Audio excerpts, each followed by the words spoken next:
નમસ્કાર સાથીઓ, આ દેશમાં છેલ્લા ઘણા સમયથી ભારતીય જનતા પાર્ટીનું શાસન છે. આ શાસન દરમિયાન આ દેશના યુવાનો વિદ્યાર્થીઓ સાથે અન્યાય કરવાનું આ સરકાર ચૂકતી નથી. વારંવાર પેપરો લીક કરી અને આ દેશના યુવાનો અને વિદ્યાર્થીઓ સાથે ભવિષ્ય સાથે છેડા કરવાનું કામ આ સરકાર કરી રહી છે. એનટીએ દ્વારા 2026 નીટનું જે પરીક્ષા લેવામાં આવી હતી, આ પરીક્ષામાં પણ પેપર લીક કરી અને આ દેશના લાખો વિદ્યાર્થી અને તેમના વાલીઓ સાથે અન્યાય કરવાનું કામ આ સરકારે કર્યું છે. ત્યારે આ દેશના શિક્ષણ મંત્રીનું કહેવા માંગુ છું, ભૂતકાળમાં પણ એનટીએ દ્વારા જે પરીક્ષા નીટની લેવામાં આવી હતી તેમાં પણ ગોલમાલ થયો હતો અને આ વર્ષે પણ નીટની પરીક્ષાનું પેપર લીક કરી અને આ દેશના લાખો યુવાનોના ભવિષ્ય બગાડવાનું કામ આ સરકાર દ્વારા કરવામાં આવ્યું છે.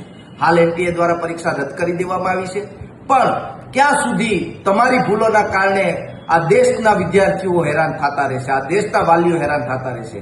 આ વાલીઓ પોતાના પેટે બાટા બાંધી અને પોતાના વિદ્યાર્થીઓ, પોતાના દીકરાઓનું ભવિષ્ય જોતા હોય છે કે મારો દીકરો નીટની પરીક્ષા ક્વોલિફાય કરી અને ડોક્ટર બનશે, પણ ક્યાંક ને ક્યાંક આ સપનાઓને તોડવાનું કામ આ એનટીએ અને આ ભ્રષ્ટાચારી સરકાર દ્વારા કરવામાં આવ્યું છે.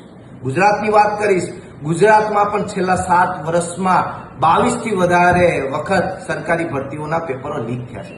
મિત્રો, આ પેપરો લીક થતા નથી, આ પેપરો લીક કરવામાં આવે છે.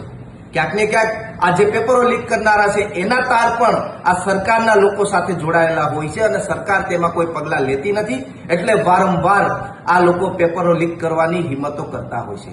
ત્યારે આપણે સૌએ જાગવું પડશે અને આ દેશના શિક્ષણ મંત્રીને હું કહેવા માંગુ છું કે જો તમારામાં આ પેપરો લેવાની ક્ષમતા ન હોય તો તમારે ખરેખર નૈતિકતાના ધોરણે રાજીનામું આપી દેવું જોઈએ. અન્યથા આવનારા દિવસોમાં જે વિદ્યાર્થીઓ સાથે અન્યાય કરવાનું કામ કર્યું છે તેમાં એનએસયુઆઈ આવનારા દિવસોમાં સમગ્ર ગુજરાત અને સમગ્ર દેશમાં રોડ ઉપર ઉતરી અને આંદોલનો કરશે.